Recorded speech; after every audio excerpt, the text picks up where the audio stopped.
Subscribe to this YouTube channel and please enjoy watching this video. Here we go. The high-profile matchup between Chris Eubank Jr. and Eubank-Benn for early next year is looking more and more unlikely with each passing day, according to promoter Hearn. Matchroom's Hearn, who promotes Benn, has insisted to media outlets for the past several weeks that a fight between the British rivals was virtually locked in for February 3 at Tottenham Hotspur Stadium in London. But in an interview published on Tuesday with Boxing Social, the garrulous promoter admitted that there was a significant chance that the fight could be delayed once again because of difficulties in negotiations with the famously obstinate Eubank. Asked if his gut feeling told him that the fight would happen on February 3, Hearn responded, "No." Benn, a welterweight, and Eubank, a career middleweight, were scheduled to fight each other in a catchweight bout last year, in October, but a few days out from the date it was revealed that Benn had tested positive for the banned performance-enhancing drug clomiphene, leading organizers to scrap the entire show. A few weeks later, it was revealed that Benn had failed another test earlier in the year for exactly the same substance.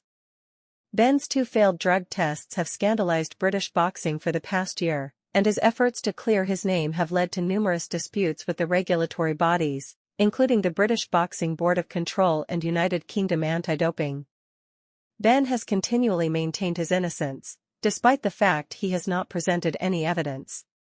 Earlier in the year, Benn was slapped with a suspension, but in July, it was lifted by the National Anti-Doping Panel.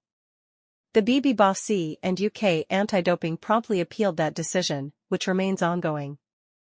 A few weeks ago, Robert Smith, the General Secretary of the BBC, indicated that he had rejected an application for Benn to box in England because Benn has not yet gone through the proper exculpatory procedures.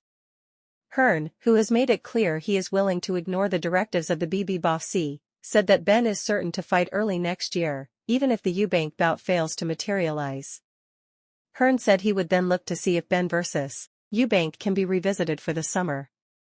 Benn returned to the ring for the first time in nearly 18 months in September and October, outpointing Rodolfo Orozco in Orlando, Florida, but he has not boxed in his homeland since knocking out Chris Van Heerden in 2 rounds in April 2022. In terms of a delay, perhaps this fight can happen in the future, but Eubank-Benn is fighting end of January, early February, Hearn said. "We're not waiting around. He's in camp, ready to go, he's fighting. It's going to be a proper fight. If he wins the fight, maybe at the end of the summer or whatever we can look at the Eubank fight, I don't know. The Eubank fight is there, ready to go for February, at Tottenham Hotspur Stadium, 70,000, but we can't get it over the line yet with Eubank. He's been very difficult in negotiations, but I understand, you've got your number that you think this fight is worth and we're not there. Will we get there within the next 24-36 hours? Hearn said. Maybe. The first fight took 8 or 9 weeks to sign. I've seen the offer. I just don't know any other fight that gets within a third of the number. But Chris is Chris.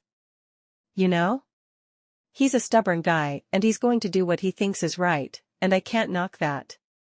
But hopefully he'll get the right advice and we'll get it done."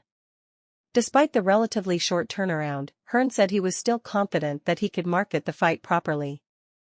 "As long as we can get it announced and up, we can do that press conference the first week of January," Hearn said. "I don't mind, the build-up to that press conference is going to be unbelievable, but we are running out of time, there's no two ways about it, and we're probably 2 days past our intended deadline. But we do want to make the fight. British boxing needs the fight." Let us know what you think about the entire thing, in the comments section below.